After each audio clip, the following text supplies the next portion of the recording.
მდგომარეობა ქობულეთში ამ წუთებში ბოლო ინფორმაციის სტუმართან ერთად ქეთი ჭყონია ისაუბრებს პირდაპირ ეთერში. ქეთი გისმენთ. დიახთეუნა ქობულეთში ბოლო ინფორმაციით სტიქიის მასშტაბები არ გაზრდილა, თუმცა როგორც უკვე შენახნიშნე ყველაზე მეტად უამინდობამ დაბა ჩაქვის რამდენიმე სოფელი, კონკრეტულად ქვედა აჭყვა და სოფელი ხალა დააზარალა.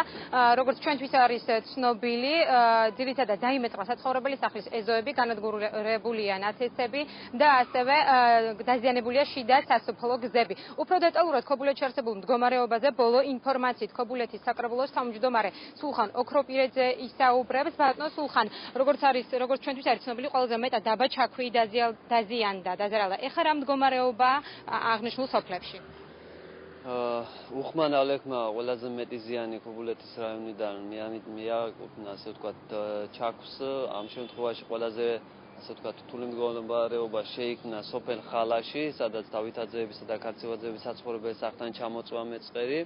ასევე ქვედა და ზედა აჭყვაში იყო მეწყერი და ასე ვთქვათ, მიქელაძის ოჯახში ჩამოვიდა ეზოში მიწის ნაშალი. დანარჩენ შემთხვევებში ძირითადად პრობლემები შეიქმნა შიდა სასოფლო გზებთან დაკავშირებით და ასევე რამოდენიმე ადგილას ხიდებს გამოეცალა ბურჯები და მუშაობენ ამ მიმართულებით, რომ მოხდეს შესაბამისი ხარჯთაღრიცხვის გაკეთება, რომ ეს პრობლემა უახლოეს ხანებში მოგვარდეს.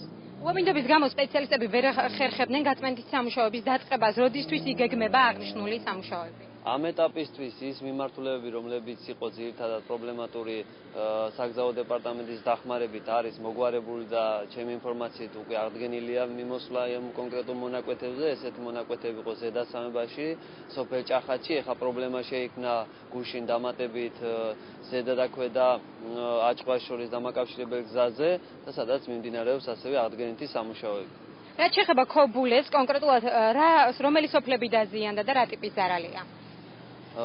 ძირითადად აღნიშნე, რომ გვაქვს 3 ოჯახი, რომელსაც მიაყენა სტიქიამ პირდაპირ ზარალი. ამასთან დაკავშირებით ჩვენ უახლოეს დღეებში გვექნება გეოლოგიური დასკვნა, თუ რამდენად მდგრადია აღნიშნული ტერიტორია, რომ დაიწყოს გამაგრებითი სამუშაოები, ხოლო დანარჩენ შემთხვევაში უნდა მოხდეს მიმდებარე ტერიტორიიდან, ანუ სახლის ეზოდან გატანა იმ ჩამოშლილი მიწის მასის, ხოლო დანარჩენ შემთხვევებში კონკრეტულად ოჯახებს პრობლემები არ შექმნია, როგორც ასეთი ამ კოკისყრიული წვიმის შედეგად. ძირითადი პრობლემები მაინც შეიქმნა უფრო აი ამ შიდა სასოფლო გზებთან დაკავშირებით და კონკრეტულ მონაკვეთებზე ჩამოვიდა მეწყერი. და რაც შეეხება კომისიის მუშაობა, ჩვენ უკვე ვიცით, რომ დაწყებულია ამ კუთხით მუშაობა, რა ვადები დაჭირდება სრული მონაცემების შეგროვებას და ხომ არ გაიწელება პროცესი ოჯახების დასახმარებლად? რაც შეეხება კომისიის მუშაობას, ეს კომისია ქობულეთის მუნიციპალიტეტში არსებობს, მისი ხელმძღვანელია ქობულეთის მუნიციპალიტეტის გამგებელი.